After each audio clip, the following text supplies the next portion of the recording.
ओम श्री विष्णवे नमः। आप सभी का हमारे चैनल में हार्दिक स्वागत और अभिनंदन है। आज आप सुनेंगे कार्तिक मास महात्म का अध्याय 15।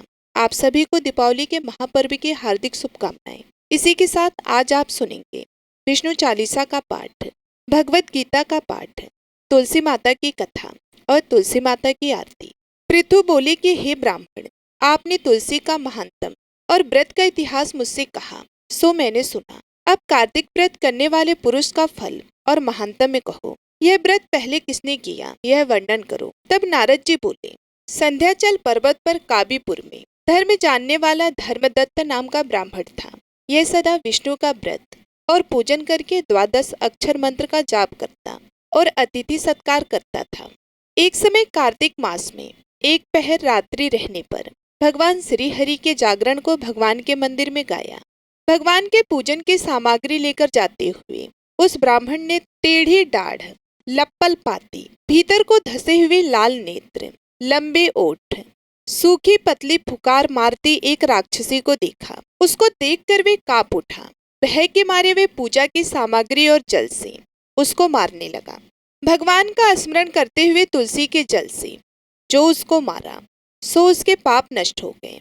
वे ब्राह्मण को दंडवत करके बोली, मैं पूर्व कर्म फल से इस दशा को प्राप्त हुई हूँ। हे विप्र, अब उत्तम गति को कैसे प्राप्त हो। तब नारद जी बोले, विनती करती हुई उस कल को देखकर और अति विस्मित होकर धर्मदत्त ब्राह्मण बोला, किस कर्म फल से यह तेरी दशा हुई है, वह सब हमसे विस्तार पूर्वक कहो। कल्ली सौराष्ट्र नगर में एक भिक्षुक था। उसकी स्त्री कल नामक अति कठोर स्वभाव वाली मैंने अपने स्वामी का कभी कल्याण नहीं विचारा और ना कभी मीठे पदार्थ दिए। मैं उन्हें धोखा देती रही। मुझको हमेशा कल ही प्यारा लगता था। यह बात जानकर पति ने दूसरे विवाह का विचार किया। इस पर मैंने विष खा लिया।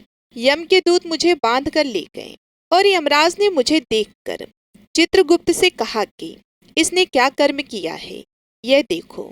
इसने जो बुरा भला किया हो उसका फल यह पाएगी। कलह बोले। चित्रगुप्त धमकाकर मुझसे बोले, इसने कोई शुभ कर्म नहीं किया। स्वयं मेवा मिष्ठान खाती थी और पति को नहीं देती थी। इससे यह बगली की योनि में अपनी विष्ठा को खाती रहे। यह अपने पति से द्वेष करती थी। इससे यह विष्ठा खाने वाली सुकर योनि में रहे। यह सदा पाक पात्र बटला आदि में भोजन करती थी। अपने बच्चों को खाने वाली बिल्ली होगी। इसने अपने पति के ऊपर विष खाकर आत्मघात किया है। सो यह अति निंद प्रेत योनि में रहे। अति निंद प्रेत योनि में रहे कल्ली। सो मैं 5 वर्ष तक प्रेत योनि में अपने कर्म से नित्य भूख प्यास से दुखी रही। भूख प्यास से पीड़ित वैश्य के हृदय में प्रविष्ट होकर मैं दक्षिण दिशा में कृष्णा और त्रिवेणी नदियों के संगम पर आई। जब मैं नदी के तीर पर पहुंची, तब उनके शरीर से शिव और विष्णु के गढ़ों ने मुझको दूर कर दिया। फिर भूख से व्याकुल मैंने तुमको देखा। तुम्हारे हाथ से तुलसी मिला जल जब मेरे ऊपर गिरा, उससे मेरे सारे पाप धुल गए। जितेंद्र, ऐसी कृपा करोगे जिससे अब तीनों प्रेत योनियों से मुक्ति पालो। इस प्रकार कल का वचन सुनकर और उसके गलाने को विचार कर ब्राह्मण ने जो कुछ बोला, उसके आगे का वृतांत आप अगले अध्याय में सुनेंगे। अब आप सुनिए भगवत गीता का यह महात्म।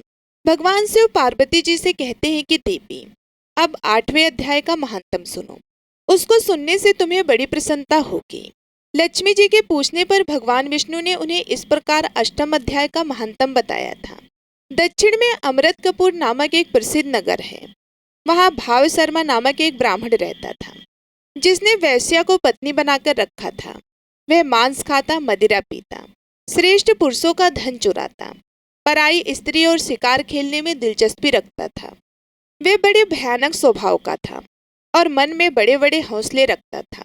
एक दिन मदिरा पीने वाले का समाज जुटा था। उसमें भव शर्मा ब्राह्मण ने भर पेट ताड़ी पी। ताड़ी को खूब गले तक चढ़ाया। अतः अजीन से अत्यंत पीड़ित होकर वे आत्मा कालवश मर गया और बहुत बड़ा ताड़ का वृक्ष हुआ। उसका घनी और ठंडी छाया का आश्रय लेकर ब्रह्मा राक्षस भाव को प्राप्त हुए। कोई पति पत्नी वहां रहा करते थे। उनके पूर्व जन्म की घटना इस प्रकार है। एक कुशीबल नामक ब्राह्मण था, जो वेद वेदांग के तत्वों का ज्ञाता, संपूर्ण शास्त्रों के अर्थ का विशेषज्ञ और सदाचारी था। उसकी स्त्री का नाम कुंती था। वे बड़े खोटे विचार की थी। वे ब्राह्मण विद्वान होने पर भी अत्यंत लोभस, अपनी स्त्री के साथ प्रतिदिन भैंस काल पुरुष और घोड़े आदि बड़े दानों को ग्रहण किया करता था, परंतु दूसरे ब्राह्मणों को दान में मिली हुई कौड़ी भी नहीं देता था। वे ही दोनों पति पत्नी कालवश मृत्यु को प्राप्त होकर ब्रह्म राक्षस हुए। वे भूख और प्यास से पीड़ित होकर इस पृथ्वी पर घूमते हुए उसी ताड़ वृक्ष के पास आए और उसके मूल भाग में विश्राम करने लगे। इसके बाद पत्नी ने पति से पूछा कि नाथ, हम लोगों का ये महान दुख कैसे दूर होगा तथा इस ब्रह्म राक्षस योनि से किस प्रकार हम दोनों की मुक्ति होगी। तब उस ब्राह्मण ने कहा कि ब्रह्मा विद्या के उपदेश, अध्यात्म तत्व के विचार और कर्म विधि के ज्ञान बिना किस प्रकार संकट से छुटकारा मिल सकता है। ये सुनकर पत्नी ने पूछा कि पुरुषोत्तम, वह ब्रह्मा क्या है, अध्यात्म क्या है और कर्म कौन सा है। उसकी पत्नी के इतना कहते ही जो आश्चर्य की घटना घटित हुई उसको सुनो। उपयुक्त वाक्य गीता के 8वें अध्याय का आधा श्लोक था। उसके श्रवण से वह वृक्ष उस समय ताड़ के रूप को त्याग कर भाव शर्मा नामक ब्राह्मण हो गया। तत्काल ज्ञान होने से विसुचित होकर वह पाप के चोले से मुक्त हो गया तथा उस आदेश लोक के ही महानतम से वो पति पत्नी भी मुक्त हो गए। उनके मुख से देववश ही 8वें अध्याय का आधा श्लोक निकल पड़ा था। तद आकाश से एक दिव्य विमान आया और वे दोनों पति पत्नी उस विमान पर आरूढ़ होकर स्वर्गलोक को चले गए। वहां का यह सारा वृतांत अत्यंत आश्चर्यजनक था। उसके बाद उस बुद्धिमान ब्राह्मण भाव शर्मा ने आदर पूर्वक उस आधे श्लोक को लिखा और देव जनार्दन की आराधना करने की इच्छा से वे मुक्तिदायिनी काशीपुरी में चला गया। वहां उस उदार बुद्धि वाले ब्राह्मण ने भारी तपस्या आरंभ की। उसी समय क्षीर सागर की कन्या भगवती लक्ष्मी ने हाथ जोड़कर देवता के भी देवता जगतपति जनार्दन से पूछा, नाथ आप सहसा नीत त्याग कर खड़े क्यों हो गए। श्री भगवान बोले, देवी, काशीपुरी में भागीरथ के तट पर बुद्धिमान ब्राह्मण भाव शर्मा मेरे भक्ति रस से परिपूर्ण होकर अत्यंत कठोर तपस्या कर रहा है। वे अपनी इंद्रियों को वश में करके गीता के 8वें अध्याय का आधा श्लोक का जप करता है। मैं उसकी तपस्या से बहुत संतुष्ट हूँ। बहुत देर से उसकी तपस्या के अनुरूप फल का विचार कर रहा था। प्रिय, इस समय वह फल देने को मैं उत्कंठा जी से पूछा। भगवान श्री हरि सदा प्रसन्न होने पर भी जिसके लिए चिंतित हो उठते थे, उस भगवत भक्त भाव शर्मा ने कौन सा फल प्राप्त किया। श्री महादेव जी बोले, देवी, द्विश्रेष्ठ भाव शर्मा प्रसन्न हुए। भगवान विष्णु के प्रसाद को पाकर अत्यधिक सुख मोक्ष को प्राप्त हुआ तथा उसके अन्य वंशज भी जो नरक यातना में पड़े थे उसी के शुद्ध कर्म से भगवत धाम को प्राप्त हुए। पार्वती, ये 8वें अध्याय का महानतम थोड़े में ही तुम्हें बताया है। इस पर सदा विचार करते रहना चाहिए। अब आप सुनिए लक्ष्मी माता की कथा। पौराणिक कथा के अनुसार प्राचीन काल में एक बार एक गांव में गरीब ब्राह्मण रहता था। वे भगवान विष्णु जी का परम भक्त था। एक दिन उसकी भक्ति से खुश होकर भगवान विष्णु ने उसे दर्शन दिए और मनचाहा वरदान मांगने को कहा। तब ब्राह्मण ने कहा कि उसके घर में हमेशा लक्ष्मी जी का वास हो।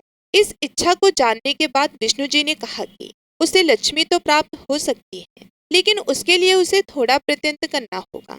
भगवान विष्णु जी ने कहा कि मंदिर के सामने एक स्त्री रोज आती है और यहाँ आकर उपले पाती है। तुम बस अपने घर उन्हें आने का निमंत्रण देना। वे स्त्री ही देवी माँ लक्ष्मी है। अगर वह स्त्री तुम्हारे घर आ जाती है तो तुम्हारा घर धन धान्य से भर जाएगा। इतना कहकर भगवान विष्णु जी अदृश्य हो गए। अगले दिन सुबह 4 बजे ब्राह्मण मंदिर के सामने बैठ गया और जब धन की देवी माँ लक्ष्मी उपले पातने आई तो ब्राह्मण ने उन्हें अपने घर में आने का निवेदन किया। ब्राह्मण की इच्छा को सुनकर लक्ष्मी जी समझ गई कि ये सब विष्णु जी का किया धराया है। माता लक्ष्मी जी ने कहा कि तुम 16 दिन तक महालक्ष्मी व्रत को विधि पूर्वक करो और रात दिन चंद्रमा को अर्घ दो तो मैं तुम्हारे घर आऊं।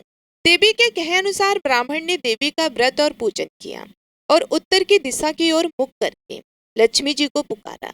अपने वचन को पूरा करने के लिए धन की देवी लक्ष्मी जी वहां प्रकट हुई और उन्होंने गरीब ब्राह्मण के हर कष्ट को दूर किया और उसके घर को सुख संपत्ति से भर दिया। बोलो माँ लक्ष्मी की जय। अब आप सुनिए तुलसी माता की कथा और तुलसी माता की आरती। एक बार एक गांव में एक बुजुर्ग महिला रहा करती थी। वे बहुत ही पूजा पाठ किया करती थी। वह रोज तुलसी माँ की पूजा करती थी। वह बुजुर्ग महिला रोज तुलसी माता से कहती कि हे तुलसी माँ, तुम मुझे बहू दो, पीताम्बर की धोती दो, मीठा मीठा ग्रास दो, बैकुंठ में वास दो, चटक की चाल दो, पटक की मौत दो, चंदन का काट दो, रानी सा काज दो, दाल भात का भोजन दो, ग्यारस की मौत दो और कृष्ण जी का कंधा दो। वे बुजुर्ग महिला हर महीने में तुलसी माता की रोज पूजा करती और उनके विरले को रोज सींचती। तुलसी माता बुजुर्ग महिला की बात सुनकर धीरे धीरे सूखने लगी।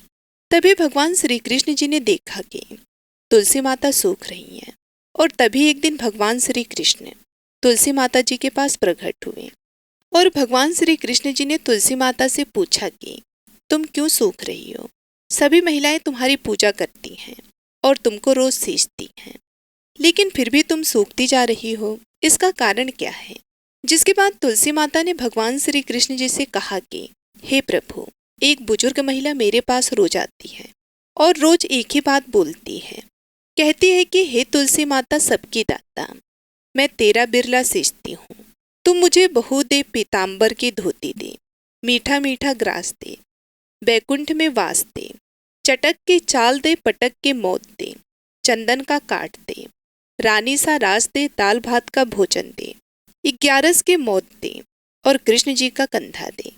मैं उस बुजुर्ग महिला की सारी मनोकामनाएं पूरी कर सकती हूँ, लेकिन उसकी एक मनोकामना पूरी नहीं कर सकती।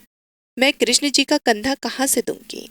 भगवान श्री कृष्ण जी तुलसी माता की बात सुनकर जोर जोर से हंसने लगे और फिर भगवान श्री कृष्ण जी ने तुलसी माता जी से कहा कि तुम चिंता मत करो, जब ये बुजुर्ग महिला की मृत्यु होगी तब मौके पर मैं उसको कंधा दे दूंगा। अब सुबह जब वह पूजा करने आए तब कह देना कि सब कुछ तुम्हें मिल जाएगा। कुछ दिनों बाद वह वृद्ध महिला ठोकर खाकर रास्ते में गिरकर मर गई। पूरे गांव के सभी लोग आए और उस महिला को सभी लोग धर्मात्मा मानते थे। उसको तुलसी जी की डोकरी कहते थे। उसके परिवार में कोई भी नहीं था, इसलिए गांव वाले ने ही उसके अंतिम संस्कार करने की योजना बनाई और उसे नहलाकर जब बैकुंठी पर बिठाने के लिए उसे उठाने लगे तो उसका मृत शरीर इतना भारी हो गया था कि उसे कोई उठा ही नहीं पाया।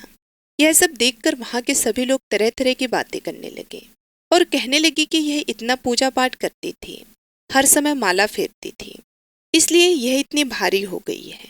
वे पूरे गांव में चर्चा होने लगी कि डोकरी माई कोई भक्ति नहीं करती थी, यह छल कपट करती थी।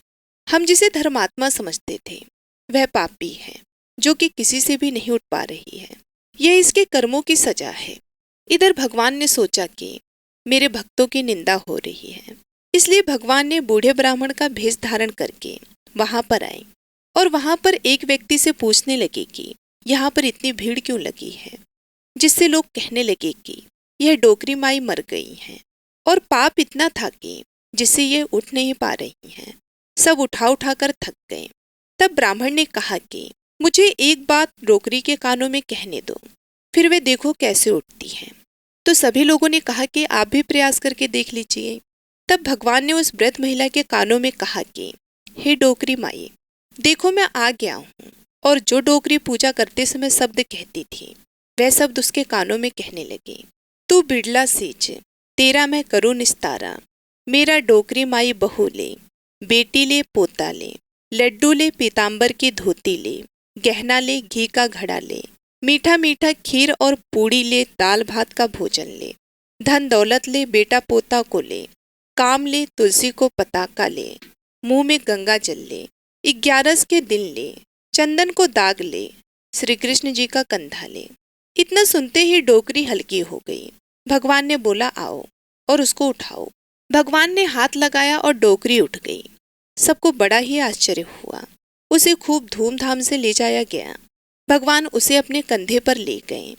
पूरे गांव में इसकी चर्चा होने लगी, जिससे उसको मुक्ति मिल गई और वह बैकुंठ में चली गई। सभी लोग देखते रहे। सभी लोगों ने देखा कि शमशान घाट तक तो ब्राह्मण साथ ही आया था, लेकिन अब वह दिखाई नहीं दे रहा।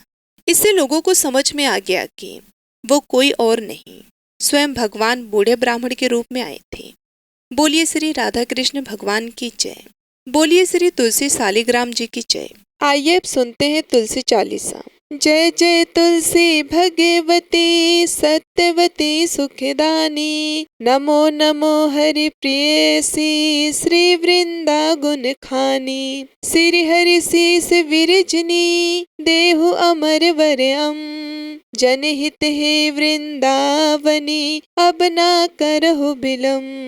धन्य धन्य श्री तुलसी माता महिमा अगम सदा श्रुति गाता। हरि के प्राणहु से तुम प्यारी हरहि हेतु कीनो तप भारी। जब प्रसन्न है दर्शन दीनो तब करि जोरि विनय उस कीनो। हे भगवंत कंत मम हो दीन जानि जन छाड़ो मोह। सुनी लक्ष्मी तुलसी की बानी दीनु श्राप कद पर आनी। उस अयोग्य वर मांगन हारी हो बिटप तुम जड़ तनुधारी। सुन तुलसी हो स्रवते ही ठामा करहु वास तुहु नीचन धामा। दियो वचन हरि तब तत्काला सुनहु सुमुख जनि हो बिहाला। समय पाई व्यवहरो पति तोरा पूजहु आस वचन सत मोरा। तब गोकुल माह गोप सुदामा तासु भई तुलसी तू बामा। कृष्ण रास लीला के माही राध सक्यो प्रेम लखि नाही। दियो श्राप तुलसी तत्काला नर लोकहि तुम जन्महु बाला। यो गोप वह दानव राजा शंख चूड़ नामक सिर ताजा। तुलसी भई तासु की नारी परम सती गुण रूप अगारी। अस दे कल्प बीत जब गयऊ कल्प तृतीय जन्म तब भयऊ। वृंदाना में भयो तुलसी को असुर जलंधर नाम पति को। कर अति द्वंद अतुल बल धामा लीन शंकर से संग्राम। जब निज सैन्य सहित शिव हारे मरहि न तब हर हर ही पुकारे। पतिव्रता वृंदा थी नारी को न सके पतहि संघारी। तब जलंधर ही भेष बनाई वृंदा ढींग हरि पहुँचो जाई। शिव हित लय कर कपट प्रसंगा कियो सतीत्व धर्म तो ही भंगा। भयो जलंधर कर संघारा सुनि उर शोक भयो उपारा। ते छड़ दियो कपट हरि टारी लखी वृंदा दुख गिरा उचारी। जलंधर जस हत्यो अभिभीता सोई रावण तस हरि ही सीता। अस प्रस्तर सम हृदय तुम्हारा धर्म खंडी मम पत ही संघारा। यही कारण लहि श्राप हमारा होवे तनु पसाण तुम्हारा। सुनि हरि तुरत ही वचन उचारे दियो श्राप बिना विचारे। लख्यो ना निज कर तूति पति को छलन चाहो जब पार्वती को। जड़ मत तू अस हो जड़ रूपा जग में तुलसी बिटप अनूपा।